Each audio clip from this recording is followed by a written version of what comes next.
الحمد لله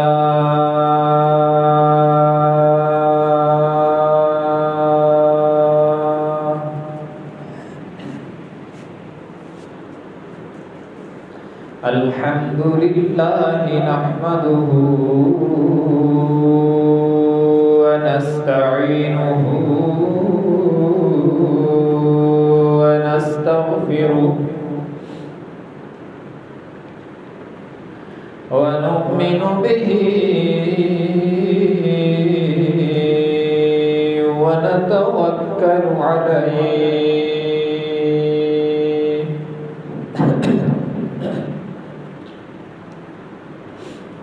ونعوذ بالله من شرور أنفسنا ومن سيئات أعمالنا من يهده الله فلا مضل له ومن يضلله فلا هادي له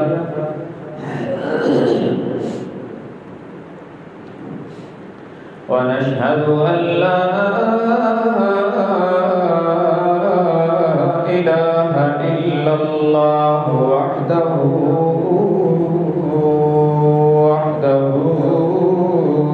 لا شريك له ونشهد أن سيدنا وسندنا وشفيعنا وقائدنا 2 minutes 14 seconds and 40 milliseconds. وهادينا ومرشدنا ومأوانا وملجأنا 4 seconds. Pause recording button.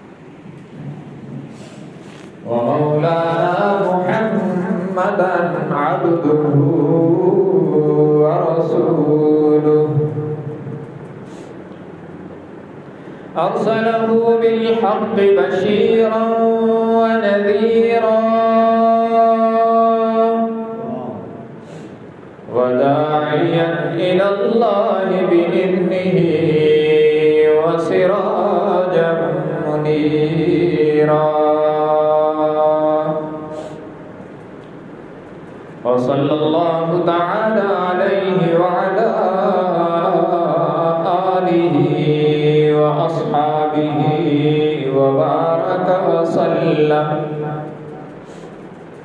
وبارك وسلم تسليما كثيرا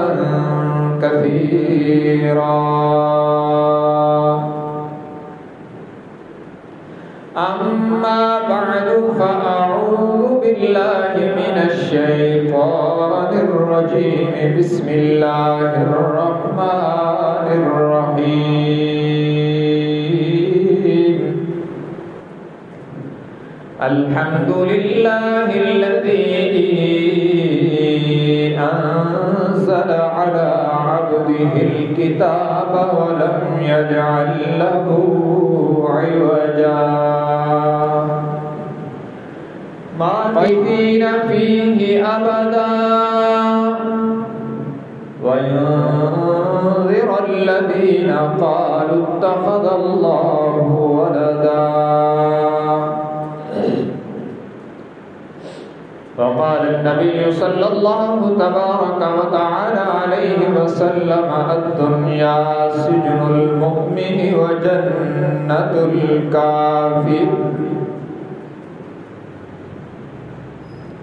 وقال النبي صلى الله تبارك وتعالى عليه وسلم كن في الدنيا كأنك غريب أو عابر سبيل وقال النبي صلى الله تبارك وتعالى عليه وسلم حب الدنيا رأس كل خطيئة أو كما قال النبي صلى الله تبارك وتعالى عليه وسلم صدق الله وصدق رسوله النبي الأمي الهاشمي الأمين الكريم ونحن على ذلك لمن الشاهدين والشاكرين والحمد لله رب العالمين إن الله وملائكته يصلون على النبي يا أيها الذين آمنوا صلوا عليه وسلموا تسليما اللهم صل على محمد وعلى آل محمد كما صليت على إبراهيم وعلى آل إبراهيم إنك حميد مجيد اللهم بارك على محمد وعلى آل محمد كما باركت على إبراهيم وعلى آل إبراهيم إنك حميد مجيد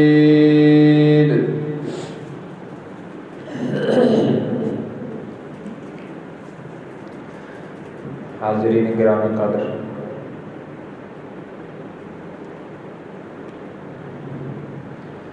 گزشتہ جمعۃ المبارک کے خطبہ سے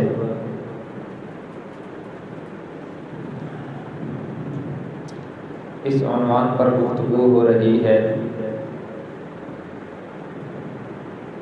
کہ قیامت سے پہلے کیا ہوگا،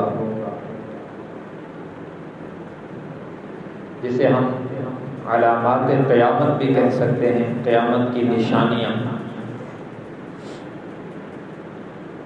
اس لیے کہ قیامت کا آنا، وقوع قیامت ہمارے بنیادی عقائد میں سے ہے۔ قرآن کریم میں اللہ تبارک و تعالیٰ فرماتے ہیں ان الساعۃ لآتیۃ لا ریب فیہا، قیامت یقینی طور پر آئے گی، قیامت کی آمد میں کوئی شک نہیں۔ اس لیے ہمارے بنیادی جو عقائد ہیں، توحید، رسالت، اسی طرح ہمارا بنیادی عقیدہ ہے قیامت۔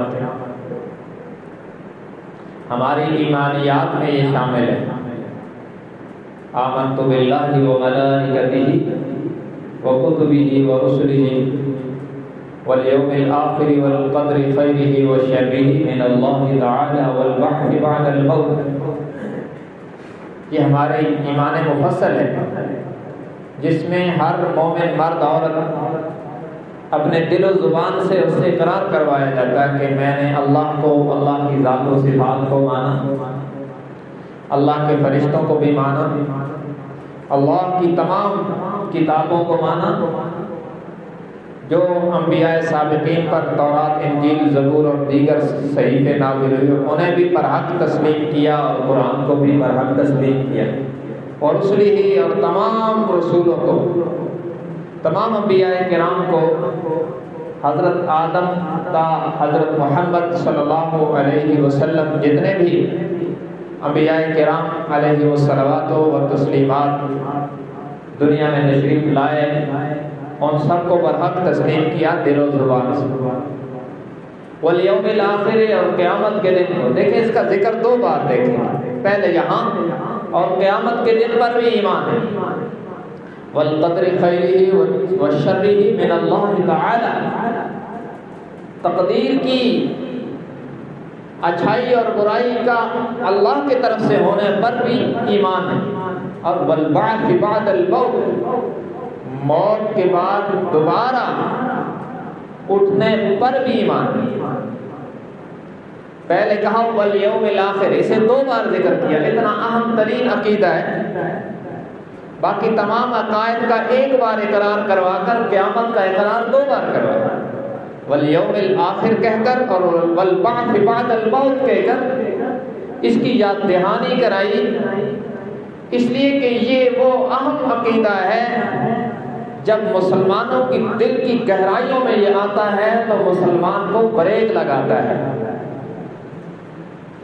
یہ جب بندہ کچھ وہ کرنے لگتا ہے نا جو اللہ اور اللہ کے رسول صلی اللہ علیہ وسلم کی تعلیمات کے برعکس ہوتا ہے، جیسے گناہ کے، تو یہ قیامت ہی کا عقیدہ کہ میں نے ایک وقت اللہ کے سامنے کھڑا ہو کر اس کی جواب دہی کرنی ہے، یہ مسلمان کو گناہ سے بریک لگا دیتا ہے اور نیکی پر تیار کرتا ہے. اس لیے قرآن مقدس کی سینکڑوں آیات میں اور حضور اکرم صلی اللہ علیہ وسلم کے متعدد ارشادات میں اس کے وقوع پر اور اس کے یقینی ہونے پر دلائل دیے اور بار بار اسے یاد دہانی کروائی گئی مسلمان کو کہ ہم نے دوبارہ اسی حالت میں، جس طرح میری اور آپ کی روح کا جسموں میں دخول ہے اور ہم زندہ ہیں، اسی طرح کی زندگی کے ساتھ ہم نے قبروں سے اٹھنا ہے اور اللہ کی عدالت میں جانا ہے اور وہاں پر سوال و جواب، میزان اور اس کے بعد جنت یا جہنم کا فیصلہ ہونا ہے. اس سارے عقیدے کا نام قیامت ہے اور اس پر ہمارا ایمان ہے. ہم دل و زبان سے اسے مانتے ہیں، یہ تو یقینی ہے، لیکن یہ قیامت کا وقوع ہوگا کب، اس کا وقت متعین اللہ کے علاوہ کسی کو پتہ نہیں ہے. میں نے آپ سے عرض کیا تھا گزشتہ جمعہ بھی کہ حضرت جبرائیل علیہ السلام نے حضور علیہ السلام سے سوال کیا انسانی شکل میں آ کر صحابہ کرام کی موجودگی میں کہ متی الساعہ، قیامت کب آئے گی؟ تو حضور علیہ السلام نے فرمایا مل مسئول عنہا بعالم من السائل، قیامت کب آئے گی نہ مجھے پتہ ہے نہ آپ کو پتہ ہے. یعنی اس کا علم صرف اللہ کے پاس ہے کہ یہ کب آئے گی، لیکن یقیناً آئے گی. اس کا ایمان دل و زبان سے ہمارا ہے. ہمیں اللہ اور اللہ کے رسول صلی اللہ علیہ وسلم نے بتلایا اور ہمارا یہ عقیدہ ہے، ہم اسے دل سے بھی مانتے ہیں، زبان سے بھی اس کا اقرار کرتے ہیں کہ قیامت برحق ہے، موت کے بعد اٹھنا برحق ہے، اللہ کی عدالت میں جانا برحق ہے، نام اعمال کا ملنا برحق ہے، پل صراط سے گزرنا برحق ہے، جہنم بھی برحق ہے، جنت بھی برحق ہے. یہ تمام مسلمانوں کا متفق علیہ عقیدہ ہے جس کا انکار کفر ہے. لیکن کچھ یہ عرض کر رہا تھا کہ قیامت سے پہلے کیا ہوگا، قیامت جب قریب آئے گی تو کیا ایسے واقعات ہوں گے جو اس بات کا اندیا دیں گے کہ اب یہ وقت قریب آ رہا ہے. تو جناب نبی مکرم صلی اللہ علیہ وسلم نے امت پر شفقت کرتے ہوئے یہ نشانیاں تفصیل کے ساتھ بتلائی ہیں تاکہ یہ نشانیاں جب سامنے آئیں تو میرے امتی تیار ہوں اور ان برائیوں سے بچنے کی کوشش کریں جو قیامت کی نشانیوں کے طور پر ظاہر ہوں گی، اور اپنے آپ کو اس بڑے دن کی پیشی کے لیے تیار کریں اور اللہ سے معافی مانگیں اور گناہوں سے بچیں تاکہ انہیں قیامت کے دن کی ندامت نہ ہو، وہاں شرمندگی اور ناکامی سے بچ سکیں. اس شفقت کے پیش نظر جناب نبی مکرم صلی اللہ علیہ وسلم نے اس کی علامات تفصیل کے ساتھ بتلائی ہیں اور 20 روایات اس طرح کی موجود ہیں. گزشتہ جمعہ کچھ عرض کیا تھا، کچھ آج عرض کر رہے ہیں، آئندہ بھی یہ عنوان انشاءاللہ چلے گا. اس میں ایک طویل حدیث میں نے عرض کی تھی جس میں چند بڑی بڑی علامات کو بیان کیا ہے. اسی میں ایک فرمایا کہ سید القوم فاسق ہوں،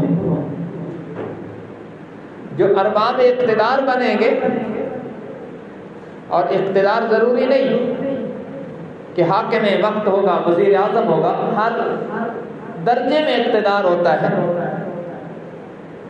گھر کے سربراہ سے لے کر ملک کے سربراہ تک اور دنیا کی سربراہی تک یہ چیز چلتی ہے۔ تو فرمایا اکثر یہ ہوگا کہ فاسق فاجر لوگ، اللہ کی کھلے عام نافرمانیاں کرنے والے سربراہی کے عہدوں پر آ جائیں گے، اور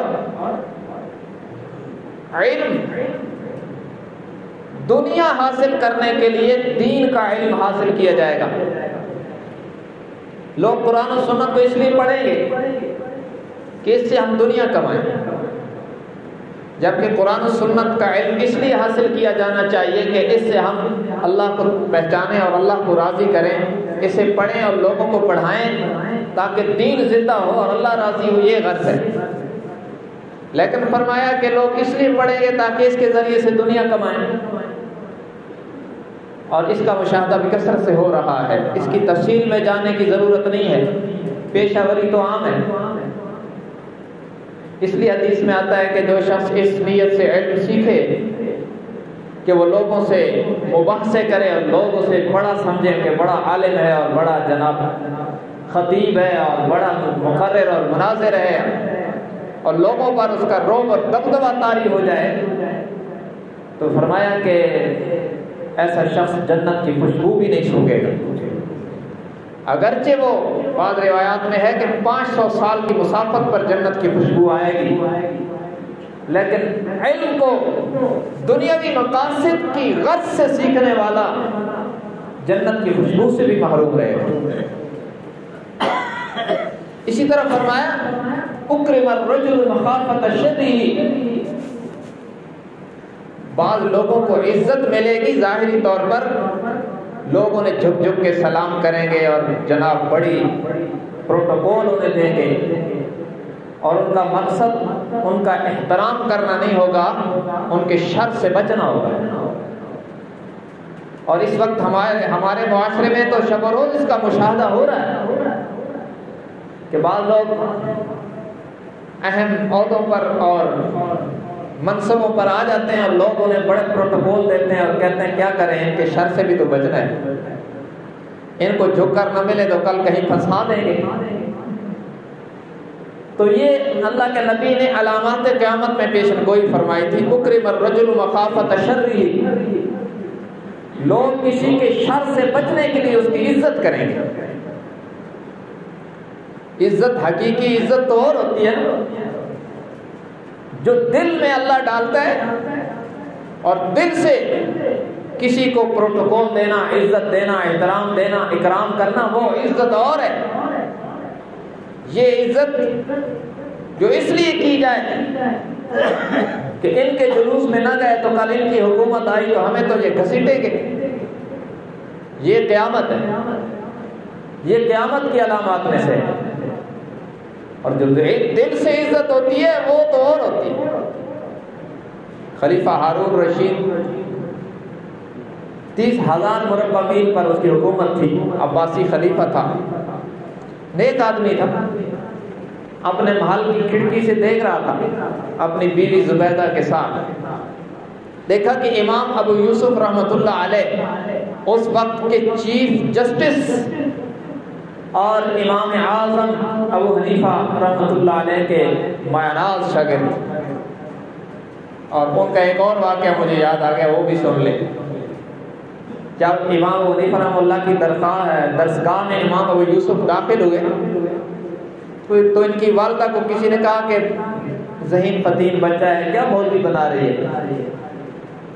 تو اس نے امام صاحب سے کہا کہ اس کو آپ کیا پڑھا رہے ہیں، یہ کیا کرے گا؟ تو آپ نے فرمایا کہ اسے پڑھنے دو، میں دیکھ رہا ہوں کہ یہ بادشاہوں کے دسترخوان پہ بیٹھ کر فالودہ کھائے گا، یہ اس وقت کی کوئی محبوب غذا ہوگی۔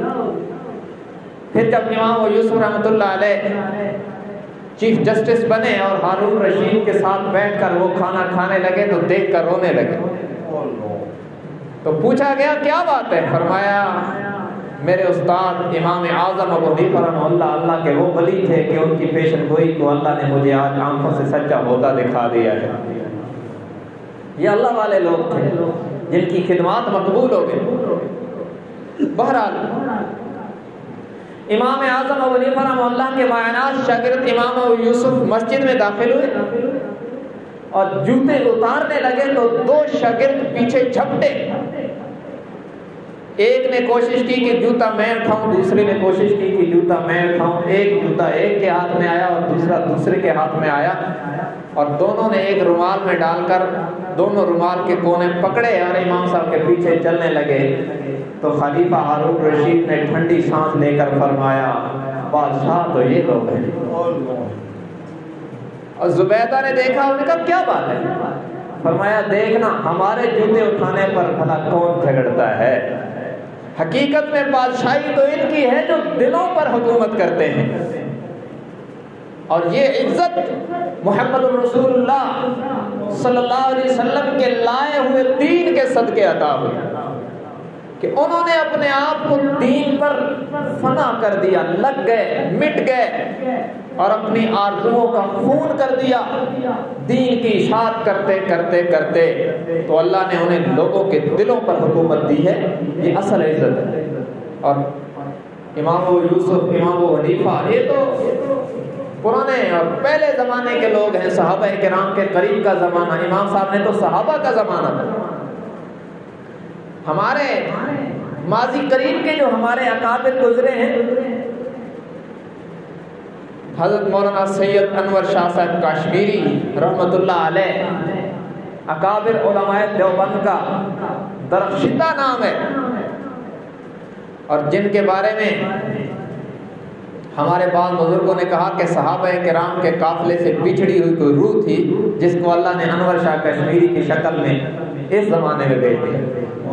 بڑے لوگ, ان کو حکومت وقت کی طرف سے آفر ہوئی, جبکہ وہ زندگی کا اکثر حصہ قرآن و حدیث کی اشاعت میں اور دینی درسگاہوں میں بسر کر چکے. تو ان کو آفر ہوئی کہ آپ ہمارے ہاں تشریف لائیں اور آپ کا وظیفہ پہلے دن سے 5 روپے ہوگا. یہ 5 روپے اس وقت کا 5 لاکھ تھا. انہوں نے وہ خط پڑھا اور 2 لفظوں میں جواب لکھا کہ جن چٹائیوں پہ بیٹھ کر اپنے محبوب کی حدیث پڑھائی ہے, انور شاہ کو موت تک ان چٹائیوں سے جدائی گوارا نہیں ہے, اور وہیں کے ہو کے رہ گئے. تو آج اللہ نے یہ حکومت دی ان کو دلوں پر کہ جب ان کا نام آتا ہے مسلمانوں کے چہروں پر مسکراہٹ آ جاتی ہے, اور مسلمان انہیں رحمت اللہ علیہ کہے بغیر رہ نہیں سکتا. تو یہ عزت تو وہ ہے جو دین کے صدقے میں ملی, دنیا میں بھی آخرت میں بھی ہوگا. ان لوگوں کی عزت دنیا میں بھی اللہ نے دیا, اور آخرت بھی حقیقت میں ان لوگوں کی ہے جو خدا اور رسول کی مرضی پر فدا رہے اور اف نہیں کیا.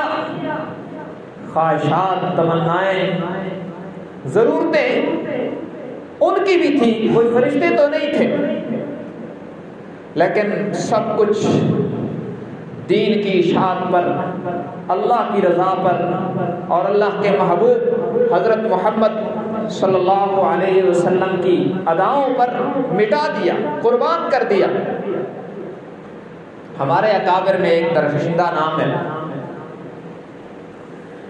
غالباً مولانا بدر عالم امیرٹھی ہیں یا مولانا مرتضیٰ حسن چاندپوری رحمۃ اللہ. ان میں سے ایک شخصیت, دونوں ہی بڑے آدمی ہیں, اور مولانا بدر عالم امیرٹھی کو تو انور شاہ کاشمیری کے علوم کا وارث کہا جاتا ہے. ان کے داماد بھی ہیں اور ترجمان السنہ ان کی مایاناز کتابوں میں. ان کے بارے میں آتا ہے کہ تقریباً ساری زندگی بیماریوں میں گزار دی,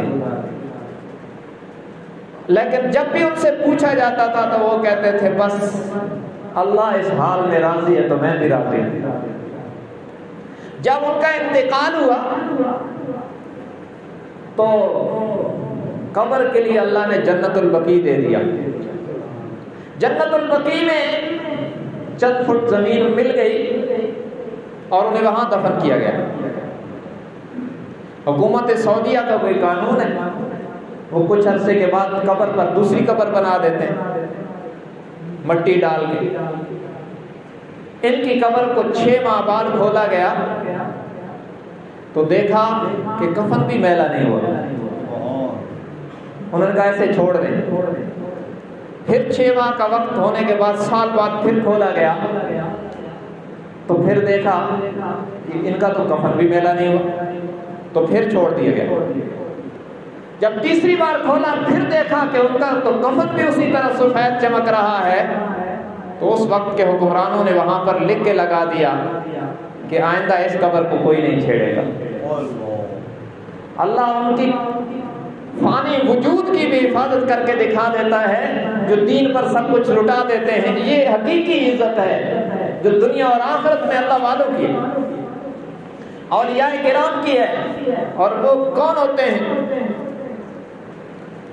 فرمایا الا ان اولیاء اللہ لا خوف علیہم ولا هم يحزنون الذین آمنوا وكانوا يتقون لهم البشرى في الحیاة الدنیا وفي الآخرہ۔ فرمایا یہ جو اللہ والے ہیں، یہ جب اللہ کی عدالت میں جائیں گے انہیں دنیا چھوڑنے کا غم بھی نہیں ہوگا اور اپنے انجام کا خوف بھی نہیں ہوگا۔ اور یہ اللہ والے کون ہیں؟ آج تو ہمارا عالمیہ ہے نا، ادھر بھی جیسے خالص گھی نہیں ملتا اور خالص شہد نہیں ملتا، اسی طرح خالص بلی بھی نہیں ملتا۔ ہماری پہچان کے طریقے غلط ہیں۔ کہتے ہیں جناب جو جتنا گندا ہو پہنچی سرکار ہے۔ جناب اس کو تو دنیا کا ہوش ہی نہیں ہے کہ اللہ کے نبی کے بارے میں حدیث میں ظاہر الوضاء، بڑے ہی صاف ستھرے تھے۔ تو جو نبی کی سنت سے دور ہو جائے وہ کہاں ولی ہوتا ہے؟ اللہ کے نبی تو صاف ستھرے رہتے تھے۔ الطہور شطر الایمان، صفائی کو ایمان کا ایک حصہ قرار دے دیا۔ اور ہمارے یہاں ماشاءاللہ کہتے ہیں جو جتنا گندا ہو اتنا پہنچا لو۔ اللہ نے ایک تعارف کروایا، فرمایا الذین آمنوا وکانوا یتقون، فرمایا میرے وہ ہیں، میرے دوست وہ ہیں جن کے دلوں میں ایمان بھی زندہ ہو، کردار میں تقوی بھی زندہ ہو۔ جو جتنا بڑا متقی ہوگا، جتنی احتیاط سے شریعت پر عمل کرے گا، اتنا ہی بارگاہ مقبول بارگاہ خدا ہوگا۔ اور شریعت پر عمل کیسے کرے گا؟ فرمایا قل ان کنتم تحبون اللہ فاتبعونی یحببکم اللہ ویغفر لکم ذنوبکم واللہ غفور رحیم۔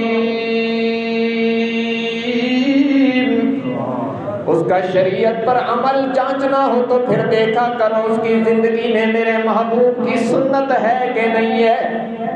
جس کی زندگی میں میرے محبوب کا کردار زندہ ہوگا، ادائیں زندہ ہوں گی، یوں سمجھو کہ وہ میرا ہوگا۔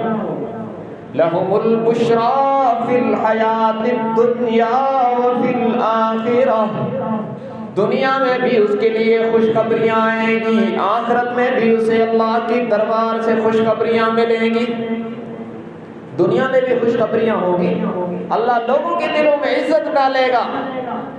اور بساؤ کا جو بھی ہوتا ہے، مفسرین نے کہا اللہ اس کے بارے میں لوگوں کو اچھے اچھے خواب دکھا دیتا ہے کہ یہ ہے میرا ولی۔ ایسا بھی ہوا ہے بعض لوگوں کو اللہ نے ایسے خواب دکھائے کہ میرے فلاں بندے سے جا کر ملو، اس سے تمہیں ہدایت ملے۔ یہ بشرا ہے، خوشخبری ہے۔ بہرحال یہ بات دوسری طرف چلے گی، بات ادھر سے چلی تھی۔ اکرم الرجل مخافۃ شرہ، لوگوں کی عزت ان کے شر سے بچنے کے لیے ہوگی، دل میں ان کا احترام نہیں ہوگا۔ اور اسی طرح فرمایا حکومت، اور یہ لفظ میں سٹیج میں نہ کہتا اگر حدیث میں نہ ہوتا، فرمایا حکومت کمینہ لوگوں کے پاس آئے گی، مطلب یہ کہ جن کو انسانی اقدار کی کوئی پرواہ نہ ہوگی، حلال حرام، جائز ناجائز، پاکی ناپاکی، عزت ذلت، ان کے ہاں یہ چیزیں کوئی ویلیو نہیں رکھتی، ان کے ہاں عہدہ ویلیو رکھتا ہے۔ یہ اس طرح کے لوگ ارباب اقتدار بن جائیں گے، برائی عام ہوگی، قاسیات عاریات، اللہ کے نبی کے الفاظ ہیں، فرمایا عورتیں کپڑے پہن کے آئیں گی لیکن ایسے ہوں گے یوں لگے گا جیسے ننگی ہیں، مائلات ممیلات، برائی کی دعوت دیں گی اپنے کردار و عمل سے۔ یہ قرب قیامت میں ہوگا، یہ اللہ کے نبی نے پیشن گوئیاں فرمائی تھی، اور ان میں سے اکثر چیزیں آج ہم آپ سب آنکھوں سے دیکھ رہے ہیں کہ یہ ہو رہا ہے۔ اور فرمایا ایک وقت آئے گا لوگ اچھائی کو برائی کہیں گے اور برائی کو اچھائی کہیں گے، اور یہ ہم دیکھ سن رہے ہیں۔ اب لوگ جہاد کو دہشت گردی کہتے ہیں، اور فلسطین، کشمیر اور اس طرح کی جگہوں پر مسلمانوں کو مارنے کو حق کہتے ہیں، کہ یہ آج بڑی بڑی طاقتیں کہہ رہی ہیں کہ جناب یہ فلسطین والوں پر بم گرانا اسرائیل کا حق ہے، اور کبھی اگر کوئی مجاہد علم جہاد اٹھاتا ہے تو اس کو دہشت گردی کا لیبل دیا جاتا ہے، اور یہ تو بہت اونچی باتیں ہیں، ہم تو ادھر نیچے بہت دیکھ رہے ہیں۔ ذرا سا کوئی آدمی دین پر مستقیم ہو جائے تو اس کو کہتے ہیں بنیاد پرست ہے، انتہا پسند ہے، اور جو آدمی لبرل ہو جائے اور اس کے ہاں اچھائی برائی کی کوئی تمیز نہ رہے، بے حیائی اور شرم و حیا کے کوئی ضابطے نہ رہیں، تو کہتے ہیں روشن خیال ہے۔ یہ ہو رہا ہے، یہ یوں ہے، اللہ کے نبی نے فرمایا تھا اچھائی کو برائی کہیں گے اور برائی کو اچھائی کہیں گے، اور یہ بھی ہو رہا ہے۔ اس طرح کی بڑی بڑی علامات اسی میں فرمایا کہ قرب قیامت میں یوں ہوگا، خفاتن عوراتن، ننگے پاؤں چلنے والے، جن کے پاس ایک وقت پہننے کے لیے جوتا بھی نہیں ہوگا، وہ چند سالوں کے بعد بڑی بڑی عمارتوں پر ایک دوسرے سے فخر کریں گے۔ بکریاں چرانے والے محلات میں جائیں گے، یعنی تغیر احوال اتنا ہو جائے گا، تو یوں سمجھنا کہ قیامت قریب آ رہی ہے۔ یہ بڑے بڑے کام جب ہوں گے تو اس وقت پھر فرمایا کہ امت پر مصیبتیں اس طرح یکے بعد دیگر آئیں گی، جیسے تسبیح کا دھاگا ٹوٹے تو یکے بعد دیگر دانے گرتے ہیں، اس طرح پھر امت پر مصیبتوں کے پہاڑ ٹوٹ پڑیں گے۔ اور فرمایا ینزل من امتی بلاء من سلطانہم، یہ جب ساری برائیاں فردن فردن ہوں گی اور قوم ان برائیوں میں لت پت ہو جائے گی، اور چند خاصان خدا کو چھوڑ کر مسلمانوں کی اکثریت بھی انہیں اختیار کرے گی، تو پھر فرمایا کہ پھر ان کے گناہوں کی سزا یوں ہوگی کہ ینزل من امتی بلاء من سلطانہم حتی ضیق الارض بما رحبت، پھر میری امت پر ان کے بادشاہوں کی طرف سے ایسی مصیبتیں آئیں گی کہ زمین اپنی وسعت کے باوجود ان پر تنگ کر دی جائے گی۔ اور آج اگر ہم حالات کا جائزہ لیں تو اس کی راہیں ہموار ہو رہی ہیں، اور جتنی یہ علامات بیان کی یہ تو میں نے آپ کے سامنے چند رکھی ہیں، یہ لمبی تفصیل ہے حدیث میں، ایک ایک چیز کو اللہ کے نبی نے بیان کیا تھا، اور آج سے 100 سال پہلے جو علماء جب پڑھتے تھے نا کچھ چیزیں تو وہ سمجھتے تھے کہ یا اللہ یہ کیسے ہوگا، مگر مولانا انور شاہ صاحب کاشمیری رحمۃ اللہ علیہ نے فرمایا تھا کہ اللہ اس وقت تک قیامت نہیں لائے گا جب تک میرے نبی حضرت محمد صلی اللہ علیہ وسلم کا ایک ایک ارشاد سچا ہوتا ہوا دکھا نہیں دے گا۔ دیکھیں حدیث میں آتا کہ قرب قیامت میں مسجدوں میں ساز بجیں گے۔ تو آج سے 100 سال پہلے جب ہماری درسگاہوں میں اور ممبر و محراب پر یہ حدیث بیان ہوتی تھی تو پڑھنے پڑھانے والے سوچتے تھے یا اللہ یہ کیسے ہوگا، اور آج اس نے دکھا دیا کہ یہ ہو رہا ہے۔ یہ میری اور آپ کی مسجد کیا بیت اللہ کا طواف کرتے ہوئے لوگوں کے موبائلوں پر انڈیا کے گانے بجتے ہیں۔ تو یہ قرب قیامت میں اللہ کے نبی نے فرمایا تھا ہوگا، یہ ہو رہا ہے، اسے کوئی روک نہیں سکتا۔ اس طرح فرمایا ينزل من امتی بلاء من سلطانهم حتى ضيق الارض بما رحبت، امت پر ان کے بادشاہوں کی وجہ سے پھر ایسی مصیبتیں آئیں گی، تنگیاں اور پریشانیاں ہوں گی کہ زمین اپنی وسعت کے باوجود ان پر تنگ کر دی جائے گی، مسلمانوں کو پناہ نہیں ملے گی۔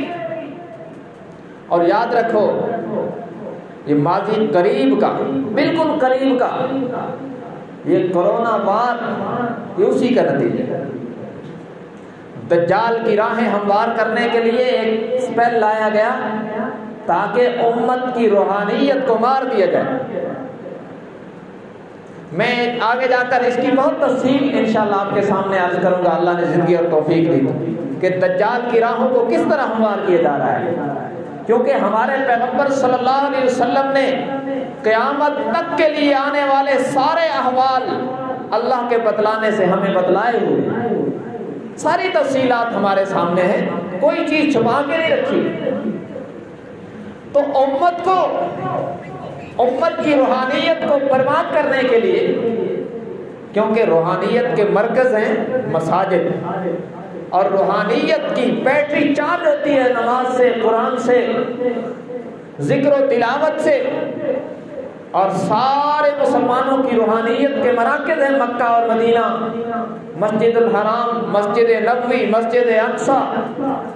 تو یہ کرونا کا اسپیل لا کر امت کو وہاں سے بھی دور کیا گیا تاکہ یہ روحانی طور پر مرے، لیکن انہوں نے دیکھا کہ ابھی پوری طرح نہیں مرے، اس کی تیاری کی جائے نئے سرے سے۔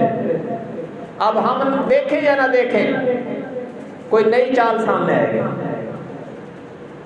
تو اس طرح مصیبتیں آئیں گی، روحانی طور پر بھی جسمانی طور پر بھی۔ امت کو تنگ کیا جائے گا، پریشان کیا جائے گا۔ تو پھر فرمایا اللہ کے نبی صلی اللہ علیہ وسلم نے کہ پھر اللہ تبارک و تعالی میری اولاد میں سے ایک مرد مجاہد کو اٹھائے۔ یاد رکھنا وہ کون ہوں گے؟ امام محمد مہدی۔ ہمارے نزدیک ظہور مہدی پر حق ہے، یاد رکھنا 20 روایات میں امام مہدی کا ذکر ہے۔ اور یاد رکھنا ہمارا اور شیعوں کا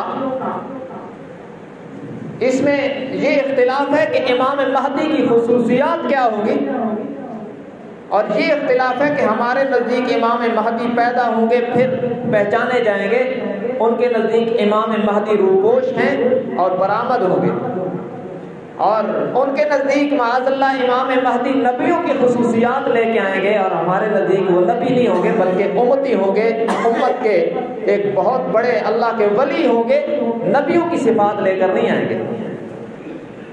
اور اللہ کے نبی نے فرمایا کہ یواضع اسمہ باسمی، اس کا نام میرے نام کے موافق ہوگا، یعنی اس کا نام محمد ہوگا، اور ان کے والدین کا نام میرے والدین سے موافقت رکھے گا، یعنی ان کے والد کا نام عبداللہ ہوگا، اور بعض روایات میں ہے کہ والدہ کا نام آمنہ ہوگا، اور بعض روایات میں ہے کہ حضرت حسن کی اولاد سے ہوگا، بعض روایات میں ہے کہ حضرت حسین رضی اللہ تعالیٰ عنہ کی اولاد سے ہوگا۔ تو بعض علماء نے محدثین نے اس میں تطبیق دی کہ والد کی طرف سے حسنی ہوں گے اور والدہ کی طرف سے حسینی ہوں گے، اصلی سید ہوں گے۔ وہ مرد کلندر آئے گا اور علم جہاد بلند کرے گا۔ یوں ہوگا کہ جب دنیا میں اس طرح مسلمانوں پر زمین تنگ کر دی جائے گی تو یہ شخص مکہ مدینہ منورہ سے اس نیت سے مکہ مکرمہ جائیں گے کہ مجھے کوئی پہچان نہ لے، میری بیعت لوگ نہ کریں، وہ امارت کو پسند نہیں کریں گے، لیکن مکہ مکرمہ میں انہیں پہچان لیا جائے گا اور لوگ ان کی بیعت کریں گے اور پھر ان کی قیادت میں لوگ جہاد کریں گے۔ اس طرف سے کیا ہوگا؟ اس طرف سے یہودی بیت المقدس اور یہ جو گرد و نواح کے علاقے ہیں یہاں پر شدید جنگ ہوگی اور مسلمانوں کا قتل عام ہوگا، اور شاید یہ اس کی کڑی ہے جو آپ ہم دیکھ رہے ہیں۔ اس لیے کہ ہمارے جو بعض اہل کشف ہیں ان کا کہنا یہ ہے کہ آئندہ چند سالوں میں امام مہدی کا ظہور ہونے والا ہے، اور یہ فلسطین پر اسرائیل کی یلغار یہ اسی کی ایک کڑی ہے۔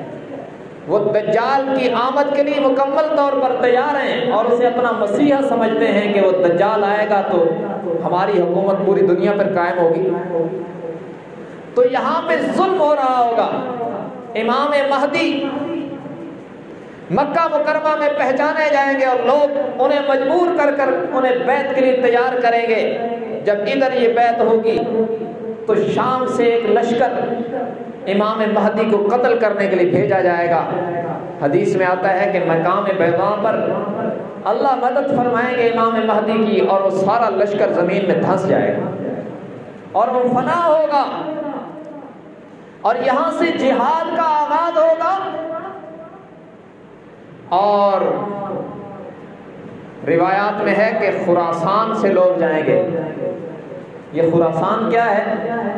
یہ تقریباً 2/3 افغانستان اور یہ پشاور کے مالاکنڈ وغیرہ کے کچھ علاقے اور ایران کا ایک صوبہ بھی ہے، ابھی بھی اس کا نام خراسان ہے۔ یہ جو علاقے ہیں یہاں سے مجاہدین جائیں گے اور وہ جا کر امام مہدی کے ساتھ ہو کے لڑیں گے، اور حدیث میں آتا ہے کہ وہ جب جہاد کا علم بلند کر کے جائیں گے تو کوئی انہیں روک نہیں پائے گا اور سیدھے جا کر بیت المقدس میں اسلام کا جھنڈا گاڑ دیں گے، اور یہ سارا جہاد امام مہدی کی قیادت میں ہوگا۔ لیکن اس سے پہلے بہت بڑی آزمائش بھی ہوگی اور بہت سارے لوگ ایسے بھی بدبخت ہوں گے جو امام مہدی کا انکار کر دیں گے اور دوسرے گروپ کے ساتھ کھڑے ہوں گے، ان کی مزاحمت کریں گے، اس لیے کہ اس سے پہلے روحانی طور پر امت کا بہت بڑا طبقہ روحانی موت مر چکا ہوگا۔ اس لیے کہ دجال کے آنے سے پہلے دجالیت آئے گی، اور وہ دجالیت کا اکثر حصہ تو آ چکا ہے۔ دجالیت کیا ہے؟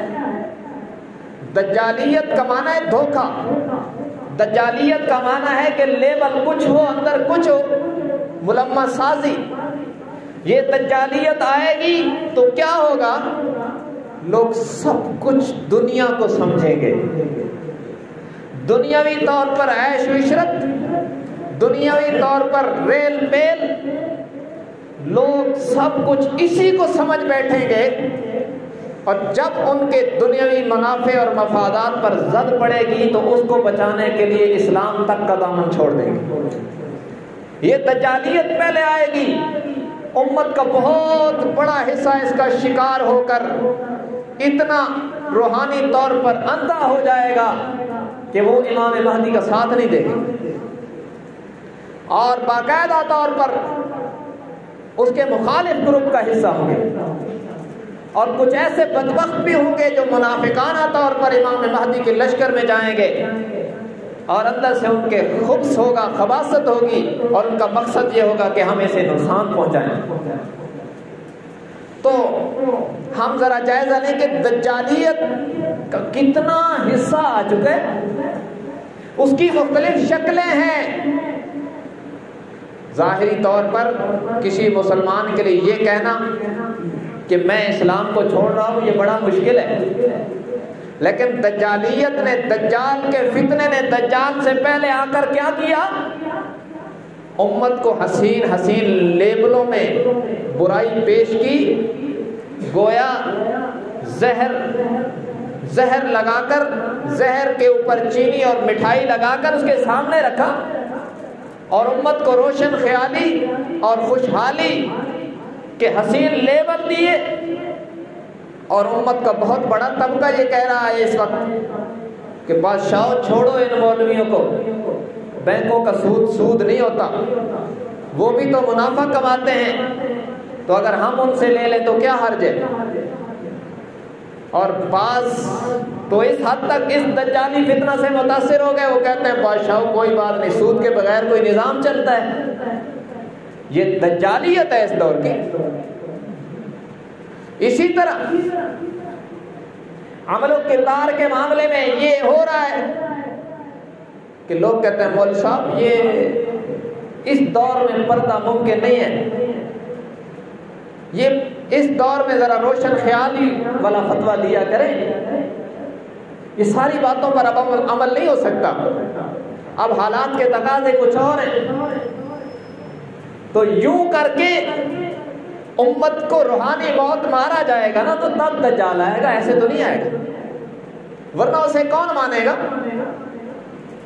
دنیا دنیا دنیا، مسلمان کی نظر میں بھی دنیا دنیا ہوگی، اور دنیاوی مفاد اور دنیاوی منافع اور دنیا کی زیب و زینت، اس پر مسلمان فدا ہوگا، اور دین، آخرت، جنت، یہ اصطلاحات بس مسلمان کی زبان تک رہ جائیں گی، دل میں نہیں ہوگی۔ کیا آپ نے یہ نہیں سنا؟ مسلمان کہتے ہیں بادشاہ یہ جہان میٹھا تے اگلا کہنے ڈٹھا، یہ جملے وہی ہیں جو دجال کی راہیں ہموار کرتے ہیں۔ دنیا پر ہم فدا ہیں اس ٹائم، لوگ چند ٹکوں پر، اور ایسا بھی ہو رہا ہے لوگ یورپی ممالک کی نیشنلٹی لینے کے لیے ایمان کا سودا کر دیتے ہیں،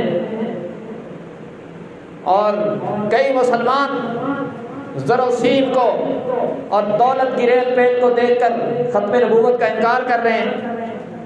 یہ دجالیت کی راہ ہموار یوں ہوگی، اور جو کچھ نمازی ہوں گے، حاجی ہوں گے، ان پر پھر دوسرا وار ہوتا ہے کہ بادشاہ یہ جدید دور ہے، تھوڑا لبرل ہوں، تھوڑا یہ انتہا پسندی اور بنیاد پرستی کو چھوڑیں، اور یہ سود کے چکر میں لگیں، اور یہ روشن خیالی کے طور پر بے حیائی کو اپنا لیں، اور یہ بہانے کے نام پر جھوٹ بول لیا کریں۔